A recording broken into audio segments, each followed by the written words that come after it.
Hey there, fellow explorers of the unknown. Buckle up, because today we're diving headfirst into the chilling depths of the paranormal. We're talking about the top 5 most haunted places on Earth, places where the veil between our world and the spectral realm wears terrifyingly thin. From ancient fortresses echoing with the anguished cries of history to abandoned islands shrouded in eerie silence, these destinations are not for the faint of heart. We're talking bone-chilling tales of ghostly apparitions, unexplained phenomena, and histories so dark they'll leave you sleeping with the lights on.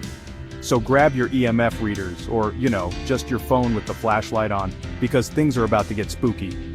Stick around to the very end, and let me know in the comments which of these haunted hotspots you'd be brave enough, or foolish enough to visit.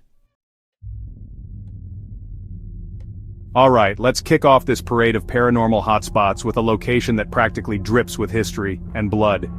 The Tower of London, a magnificent fortress standing guard over the River Thames for centuries, isn't just a UNESCO World Heritage Site, it's also a hotbed of spectral activity. I mean, when your claim to fame is being the stage for countless executions, imprisonments, and royal power struggles, you're bound to attract some permanent, restless residents. Let's start with the tower's most famous resident ghost, Anne Boleyn.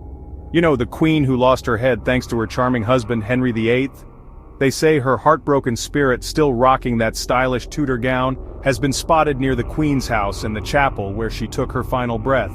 But Anne's not alone. Oh no, the tower is like a ghostly convention. There's the young princes, Edward and Richard, who mysteriously vanished in the 15th century. Some say their playful giggles echo through the halls, while others claim to have seen their spectral forms, forever young and tragically trapped. And let's not forget the chilling tale of Lady Margaret Pole. Accused of treason by, you guessed it, Henry VIII, she met a rather messy end on the executioner's block. Legend has it that her spirit, still reeling from the traumatic experience, roams the grounds, her anguished screams piercing the night. Oh, and did I mention the guards who report feeling icy chills, witnessing shadowy figures lurking in the shadows, and hearing disembodied whispers in the dead of night?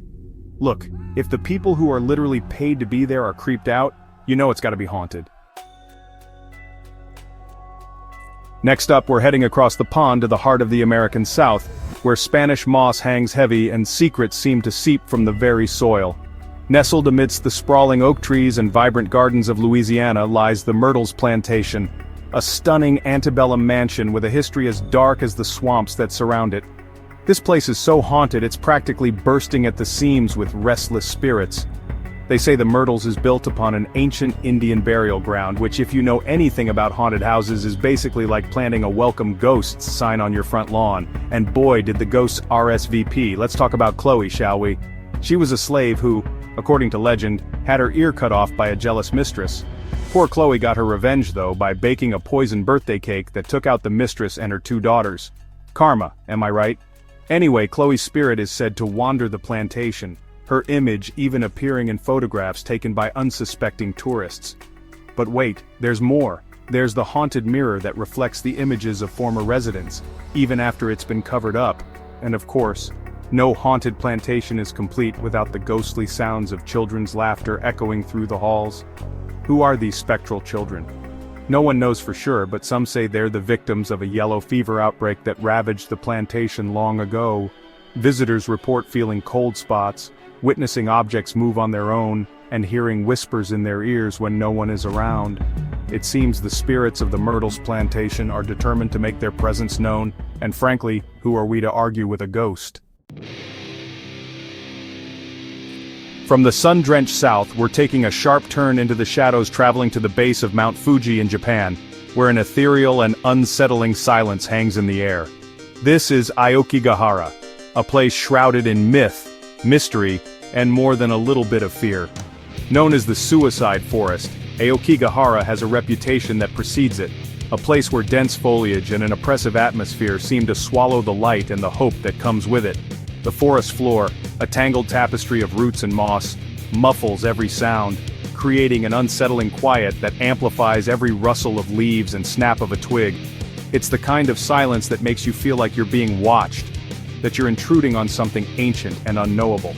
Some say the magnetic iron deposits in the soil disrupt compasses, making it easy to lose your way, both literally and metaphorically.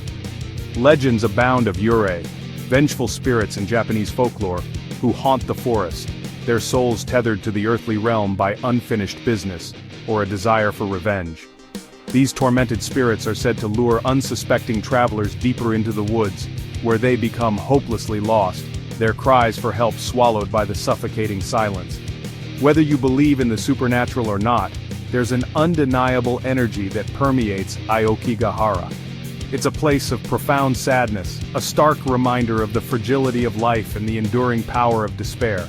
To enter this forest is to step into a realm where the line between the living and the dead blurs, and where the silence speaks volumes. Hold on to your hazmat suits, folks, because we're about to set sail for one of the most unsettling destinations on this list. Pavllia Island, a small, unassuming island nestled in the Venetian lagoon of Italy. This island has a rap sheet longer than a CVS receipt, and trust me, it's not pretty. We're talking centuries of suffering, disease, and death, all concentrated on this tiny sliver of land. Pavlia's dark history began in the 14th century when the bubonic plague, also known as the Black Death, swept across Europe like a scythe through wheat. As the bodies piled high, the Venetian government, in a desperate attempt to contain the outbreak, shipped their sick and dying to Pavllia, turning the island into a quarantine zone.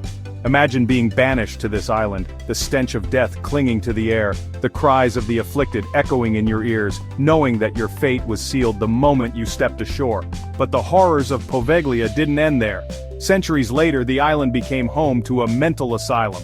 Now, I'm not saying that all mental asylums are haunted, but this one, let's just say it had a certain reputation.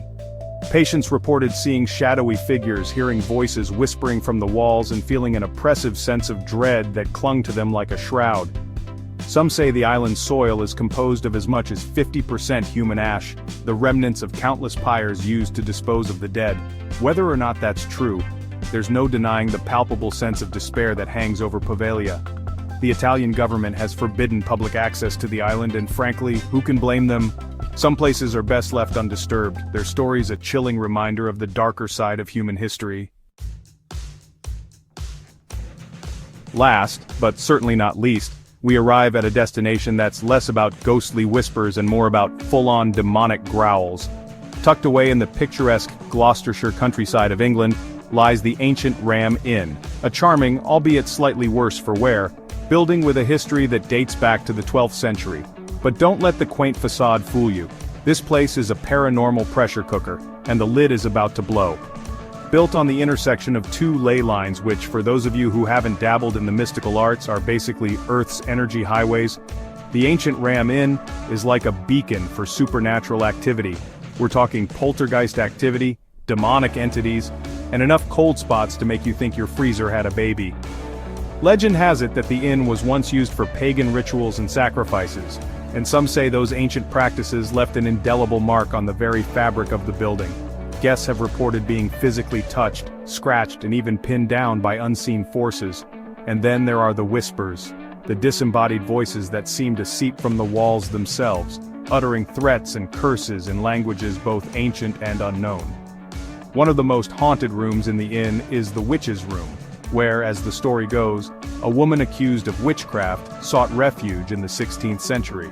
She was eventually captured and burned at the stake, but her spirit, understandably miffed about the whole ordeal, is said to linger in the room, her rage palpable to those brave enough to enter. The ancient Ram Inn is not a place for the faint of heart.